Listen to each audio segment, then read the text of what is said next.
She duct taped me. We know there's been problems at this neighbor's house. He's emaciated, he's got tape around his legs, he's hungry, and he's thirsty.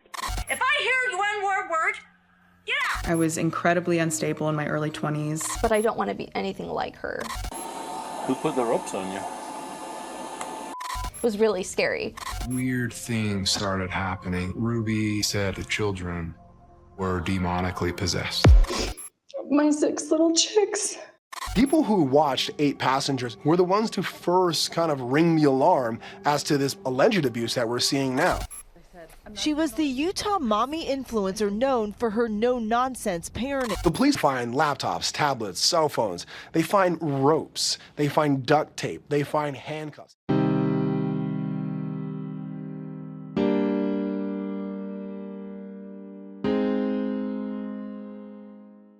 This video has really dark content. I'm about to talk about sexual abuse and drugs all the time. This video is rated R. Viewer discretion is highly advised. But I come back to the water. In early 2015, Ruby Franke launched 8 Passengers, documenting her life in Utah with her husband Kevin and his 6 children. She shared her parenting advice, homeschooling routine, and her family adventures with a dedicated posting schedule 5 days a week at 6 a.m. Today we are starting off our day the way we do every day. Therefore, channel rapidly gained popularity. Our entire schedule revolved around YouTube. It felt more like a set than a house. By 2020, 8 Passenger has reached over 2.5 million subscribers and amassed over 1 billion views, and making one of the most popular family vlogs on the YouTube. Everyone, sit. But as the 8 Passenger grew commensurate, so did concern about Ruby Franke's extreme parenting methods. Viewers began noticing instances of her harsh discipline. Knowing people these days, I don't know if people are gonna, how they're gonna respond. So Kevin and I, we have 6 children. The 2 youngest are showing long patterns of selfishness. They have been showing through their choices, their unwillingness to repent, their unwillingness to feel sorrow over some pretty egregious choices that they've made. So Kevin and I have decided that we are going to give the gift of truth to them this year for Christmas. We are going to give them the gift of boundaries, and we're going to give them the gift of repentance. Where? Right over there. Run and go pick them up, and then give me 10 push-ups. Put them in your pocket so you can take them down to the hamper and drop and give me 10. 1. Put your hands straight out. They're in. They're not supposed to be out. Shape your hands forward. There you go. When I was younger, around like 5, 6, Ruby was really physical. Whether it was like a slap to the lip or a slap to the cheek. When I would practice the piano, her hand would slam, and it was really scary. In 2020, one of her sons revealed that he had been forced to sleep on a beanbag for 7 months as a punishment. 3 years ago, after their son Chad, Franke said in a video he was forced to sleep on a beanbag. The parents denied accusation from viewers that they were abusive. They told Insider in a 2020 interview that they gave their children choices and that they were just trying to teach them that actions have consequences. I love Chad. Another instance showed her refusing to pack a lunch for her 6-year-old daughter and claiming it was a child responsibility. Just got a text message from a teacher, and she said that did not pack a lunch today, and can I bring a lunch over to the school? This happens quite often when you're raising children, because I know that her teacher is uncomfortable with her being hungry and not having a lunch, and it would ease her discomfort if I came to the school with a lunch. But I responded and just said I was responsible for making her lunches in the morning, and she actually told me she did pack a lunch. So the natural outcome is she's just going to need to be hungry, and hopefully Hopefully nobody gives her food and nobody steps in and gives her a lunch. Old clips reposted to TikTok after being deleted from YouTube show. Franke saying she won't feed her children until they do their chorus. In one which shows her son roughhousing, she says if they continue their behavior, they lose the privilege to have dinner. Another shows Frankie saying she will not bring lunch to her 6-year-old daughter Eve at school because Eve is responsible for packing her own lunch. The natural outcome is she's just going to need to be hungry. Frankie says in the video, hopefully nobody gives her food and nobody steps in and gives her a lunch. In another, she tells a story about how she took a nap before her 3 and 5-year-old children were fed lunch and then got angry with them when they tried to get a snack. I said that was dishonest, so I'm telling him the truth. You said you would not go in the kitchen and you did. Frankie said, referring to her 5-year-old son in the video, you felt entitled to take what was in the fridge and eat it, and then you made a mess and then you tried hiding it by lying. Not feeding children as punishment can also cause other issues, such as not being able to know when they should stop eating, Stella Ahmed said, stress or even physical symptoms like diabetes and heart disease. We're sleeping in our own beds. And Julie has been asking all summer if she can shave her legs and armpits. And I never said that. I don't want You don't? No. Julie, you should shave your armpits. I think your armpits need to be shaved more than your legs do. When you start speaking, when you start getting BO. These incidents sparked online outrage, with many calling her parenting abusive. A petition on change.org demanded authorities investigating potential child neglect and abuse. However, Ruby and Kevin Franke dismissed these concerns. Their methods were taken out of the context. By 2021, 8 Passenger YouTube channel saw decline in popularity. Then, in 2022, Ruby separated from Kevin and joined forces with Jody Hildebrandt. I'm Jody Hildebrandt, and I'm Ruby Franke, a self-proclaimed mental health coach. I'm a psychologist. I've watched people flip things all the time. So I get it. I sit on your side. I get it. Therefore, together they create Connections, a program that promoted extreme parenting and obedience training under the guise of the truth and accountability. All of us want connection. We want to have relationships where we feel close and where there's love. To Connections, Robbie posed even stricter disciplinary tactics, and concern for her children's well-being grew.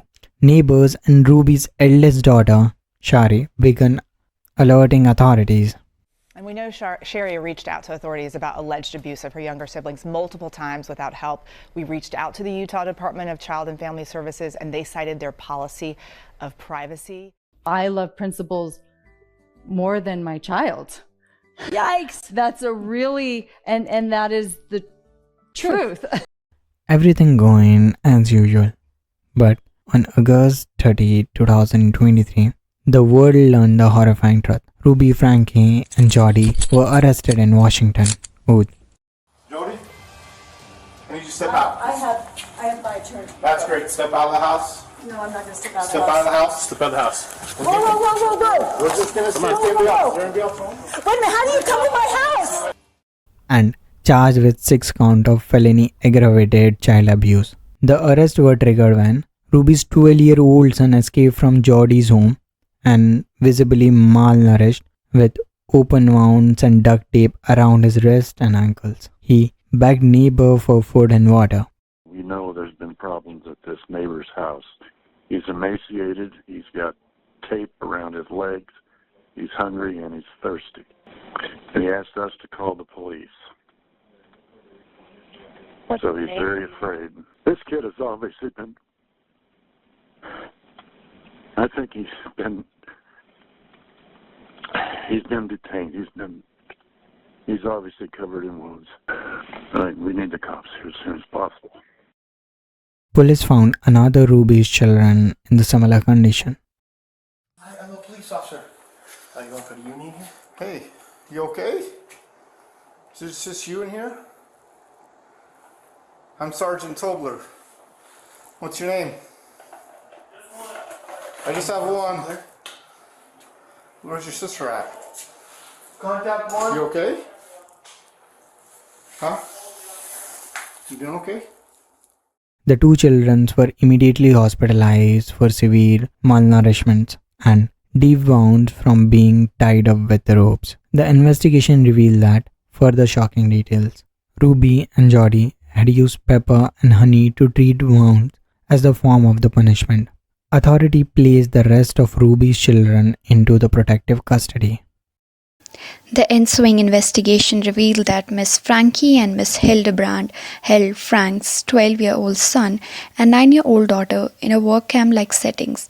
The children were regularly denied food, water, beds to sleep in, and virtually all form of entertainment. They were also prohibited from interacting with others and were hidden in the home when others come to visit.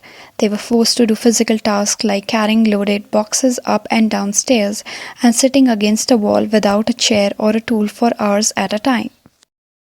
On December 18, 2023, Ruby Franke pleaded guilty for 4 counts of aggravated child abuse, and on February 20, 2024, she was sentenced to serve between 4 to 30 years in prison. To my babies, my 6 little chicks, you are part of me.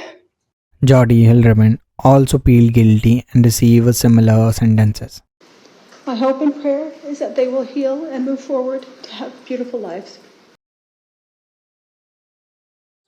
We knew that Jody does this. We knew 14, almost 15 years ago that she's already done this to me. I was incredibly unstable in my early 20s. I thought that I was evil. I thought that I was this unlovable creature from hell. She duct taped me. I wasn't allowed to speak to anyone. What, in theory, was the justification for the duct tape?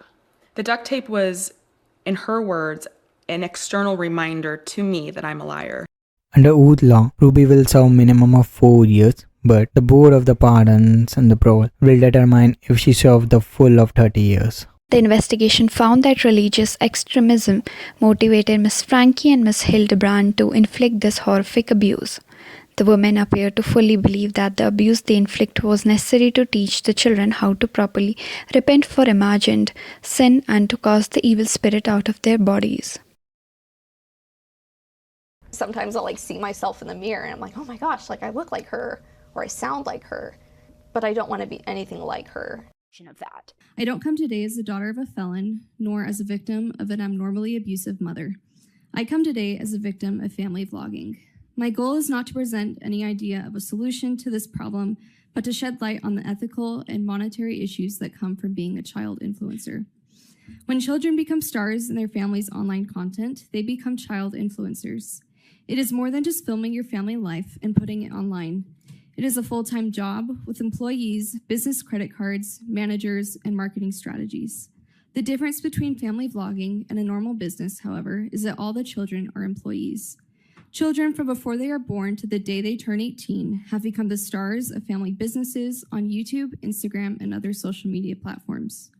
Utah is specifically a hotspot for family content due to the LDS culture around family and the goal to share the church with the world. We also have large families, which makes family content more lucrative. Specifically, many parents film their regular family life as an online video blog called a vlog. But I want to be clear that there is never, ever a good reason for posting your children online for money or fame. There is no such thing as a moral or ethical family vlogger. At first, family vlogging is an alluring business that can bring high revenue. For my family, it became the primary source of income, as is often the case with most full-time family vloggers. Many child influencers are paid for their work, as I was, and this money has helped me in my adult life. However, this payment was usually a bribe. For example, we'd be rewarded $100 or a shopping trip if we filmed a particularly embarrassing moment or an exciting event in our lives. Or other times, simply going on vacation was expected to be payment enough, because most kids don't get to go on regular and expensive trips. Never mind the fact that the child's labor is actually what paid for the vacation or trip. There is no law in place to guarantee that child influencers get any money from their work. If a family account does not become an LLC, parents are taxed heavily for paying their children. But parents also receive tax write-offs for the regular clothes that they wear, the gas money used to drive places, and even the houses they live in. Anything that is filmed can be written off. And even after registering their business as an LLC, there is no guarantee that children will get paid. Any payment that does happen is under the table with no paper trail. And how do we determine how much a child should make from appearing in family content? What price is worth giving up your childhood? But despite any monetary payment children may receive, don't let this excuse the 24/7 labor that these children are subjected to. As a child, I was fully aware that I was an employee. The business was successful when I was happy or when I shared my hardships with the world. Some of our most popular videos were when my eyebrow was accidentally waxed off and the whole world saw a crying teenager when I just wanted to mourn in private. Or the time I was violently ill and got the leading role in the video that day. My friends became scarce because dates were filmed and none of my friends wanted to be on camera. The camera never stops and there is no such thing as a break from filming. At the time, I tell you I had a choice in what was filmed, but I've come to learn that every child influencer, in a way, suffers from Stockholm Syndrome. Most child influencers would probably tell you they have full control over what is posted, but the reality is that their parents bribe and shame them into posting their most vulnerable moments. In fact, many child influencers may tell you that they enjoy their work because of the monetary perks they receive or the fun experiences that they can have. After all, what child would say no to a fun vacation or shopping spree if all they needed to do was film an embarrassing moment? But as children, we do not understand the consequences of filming our lives and posting it for the world to see. We cannot give consent to our parents to post our lives. In any other context, it is understood that children cannot give consent, but for some reason, people think family vlogging is different. Probably tell her I'm happy without you.